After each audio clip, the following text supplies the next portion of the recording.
पिछली श्रृंखला में हमने तुलसीदास पर विचार किया और यह जाना कि तुलसीदास भक्ति काल के सगुण भक्ति धारा के राम भक्ति शाखा के सर्वश्रेष्ठ कवि थे। वो हिंदी साहित्य जगत के वो नक्षत्र थे जो अकेले ही साहित्य आकाश को प्रदीप्त करने की या प्रकाशित करने की क्षमता रखते थे।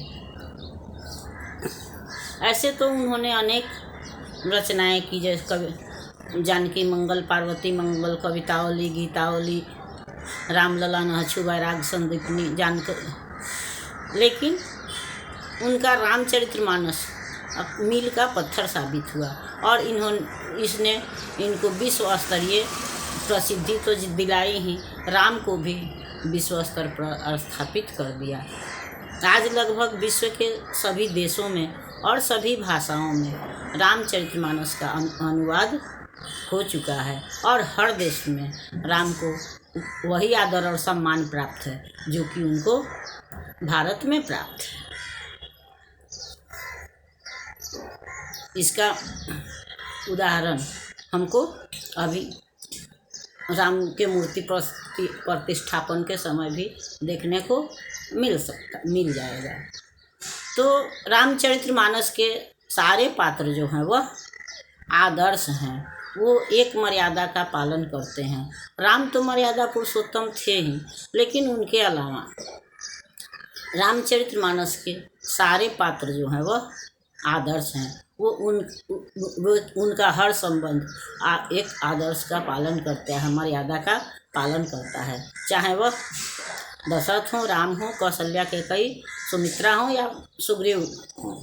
तो राम अगर आदर्श पुत्र हैं तो दशरथ आदर्श पिता हैं, लक्ष्मण, भरत, शत्रुघ्न आदर्श भाई हैं, तो सीता, उर्मिला, मांडवी, श्रुति, कीर्ति आदर्श पत्नी हैं। राम आदर्श सेवक हैं तो सुग्रीव और निषाद राज जो हैं वह आदर्श मित्र हैं।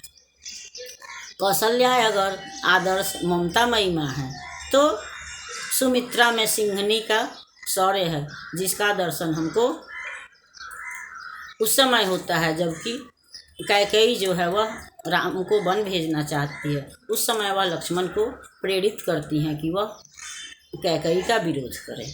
और कैकेयी तो वह माँ है जिसको कि अपने पुत्र के उत्कर्ष के लिए अपना अपमान, अपना कलंक भी प्यारा था। वह जानती थी कि राम तभी राम हो सकते हैं जबकि वो बन जाएंगे। अयोध्या में रहकर राम साधारण राजा तो हो सकते थे, लेकिन वह राम नहीं होते जो आज विश्व में पूजनीय हैं। और इसके लिए राम को राम बनाने के लिए, पुत्र के उत्कर्ष के लिए उन्होंने आजीवन क्या कहें, युग युग तक अपने को कलंकित होना स्वीकार किया। उन्हें पता था कि राम के वनगमन के पश्चात दशरथ की मृत्यु हो जाएगी, लेकिन यह भी पता था कि वन में अनेकों ऋषि मुनि उनका इंतजार कर रहे हैं। इसके अलावा राक्षसों का वध भी आवश्यक था, रावण वध भी आवश्यक था और इन सब के लिए राम का वनगमन आवश्यक था। तो जिसके लिए देवता जो है वह देवता भी बेसब्री से इंतजार कर रहे थे। राम का वनगमन देवहित में बाधा था, इसीलिए तो देवताओं ने शारदा को साधा था। कैकेयी की मृदुल जिह्वा शारदा का आगार बने, मृदुल मृदु भाषिनी कैकेयी काल सर्पनी आजगनी। और उसने 14 वर्ष राम वनवासी तापस विशेष उदासी का वर राजा दशरथ से मांग लिया और इस पर वह अडिग भी रहे। इसका मेन जो महत्वपूर्ण कारण था कि राम को रामत्व प्रदान करना था, राम को राम बनाना था। तो इस तरह से हम कह सकते हैं कि रामचरितमानस के सभी पात्र जो हैं वह आदर्श हैं। उसकी भाषा भी लोक भाषा थी, प्रचलित भाषा अवधि थी, इसलिए वह हृदयग्राही और सर्वग्राही बना। अब हम नाभा दास पर विचार करेंगे। नाभा दास भी तुलसी दास के ही समकालीन थे, उन्हीं के समय में हुए थे और वे भी सगुण भक्ति धारा के राम भक्ति शाखा के कवि थे, किंतु राम की उपासना उन्होंने माधुर्य भाव से की थी। उन्हें भक्ति से ज़्यादा माधुर्य था। उनका जन्म जो है वह दक्षिण भारत में 1570 में हुआ था, किंतु पिता की मृत्यु के बाद वे राजस्थान माता के साथ चले आए, किंतु माता का भी साथ उनको बहुत दिनों तक प्राप्त नहीं हुआ और माता से अलग होकर के वह साधु सन्यासियों के संगत में रहने लगे और उन्हीं के साथ में रहकर उन्होंने ज्ञानार्जन भी किया।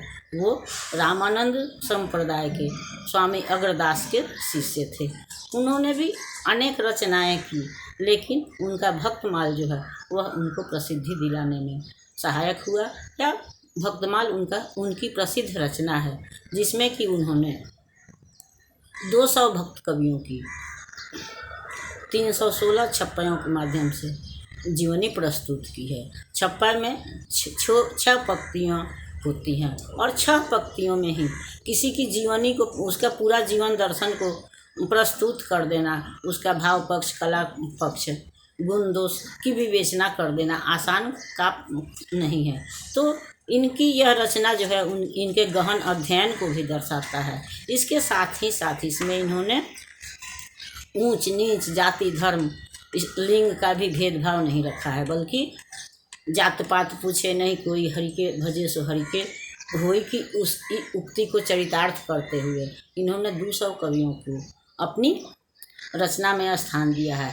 हाँ, यह सच है कि सारे कवि भक्त नहीं हैं, लेकिन बहुत सारे कवि जो हैं उसमें भक्त हैं और उनके जीवन की इन्होंने गहन और सटीक व्याख्या प्रस्तुत की है, जो इनके गहन अध्ययन को दर्शाता है।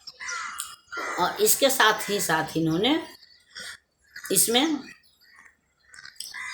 इसके माध्यम से आलोचना की भी नींव रखी। जो हम आज आलोचना, साहित्य की आलोचना पढ़ते हैं या करते हैं, इस आलोचना की नींव भक्ति काल में ही नाभादास के माध्यम से रख दी गई थी। इन्हें सांसारिक जीवन का अनुभव नहीं था, इसलिए सांसारिक जीवन का उतार चढ़ाव, भेदभाव, इन सब बातों की इनको जानकारी नहीं थी।